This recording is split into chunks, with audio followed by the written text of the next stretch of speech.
Ganitong luto naman ang gawin mo sa pusit para maiba naman. Lagi na lang kasing gata at adobo yung ginagawa kong luto sa pusit. Kaya para maiba naman, gagawin naman natin itong buffalo squid. Kung merong buffalo chicken, meron din syempreng buffalo squid. Dito nga ay gagamit tayo ng 3 dilatang pusit ng Mega.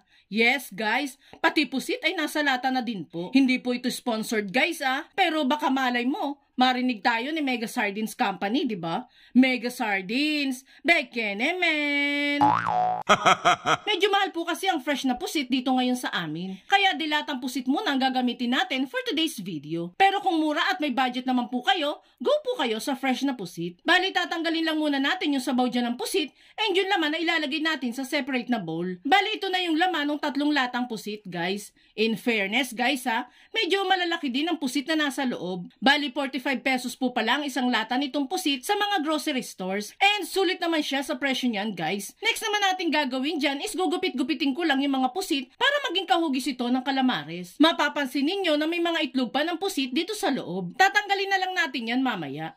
After nga natin magupit-gupit ay heto na yung mga pusit. Tinanggalan ko na din po yan ng itlog sa loob at proceed na tayo sa next step. Bali dito sa bowl na may pusit ay maglalagay lang ako ng 1 pirasong itlog, liquid seasoning, garlic powder, pamintang pino, at paprika. Haluin hanggang sa mag-mix na thoroughly ang mga pampalasa. Sa mga spices naman guys, pwede po kayong mag-experiment kung anong masarap na ilagay dito sa ating mixture. Kung anong meron sa bahay ninyo at kung ano ang madaling bilhin, ayun na lamang po ang ilagay ninyo. Pagkahalo nga natin ng mixture dito, ay maglalagay naman tayo ng half cup ng all-purpose flour at half cup ng rice flour. Yung rice flour is optional lang naman po guys. Kung gusto nyo pong maging extra crispy ang magagawa ninyong buffalo squid, pwede kayo maglagay nito. Pero kung walang rice flour, wag na lang pong ipilit guys. Pwede naman po ang all-purpose flour na lang dito. Haluin lang hanggang sa maging batter mixture na itong hinahalo natin. Bali di ko na nga lang po pala na ipakita na naglagay ako ng 1/4 cup lang ng tubig para hindi masyadong dry ang mixture natin. Ganito ang kalalabasan niyan once okay na ang batter mixture. Pag okay na nga yan ay pwede na natin yung i-coat sa harina. At kung nakaabot ka sa part ng video natin ito, it means na interesado ka sa buffalo squid na isinishare natin ngayon. At kung sakali pong magugustuhan mo ito, pwede po bang pusuan mo naman ang video natin?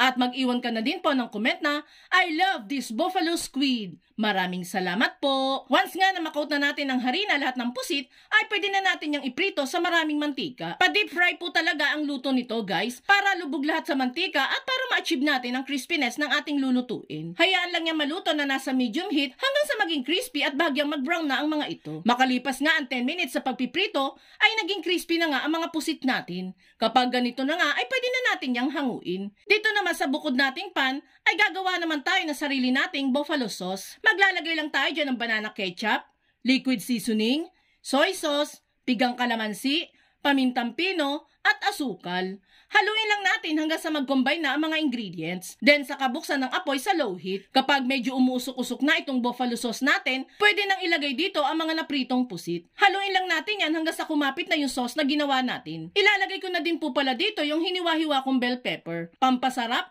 at pampabango din yung bell pepper sa ating dish guys. Kaya maglalagay din tayo niyan.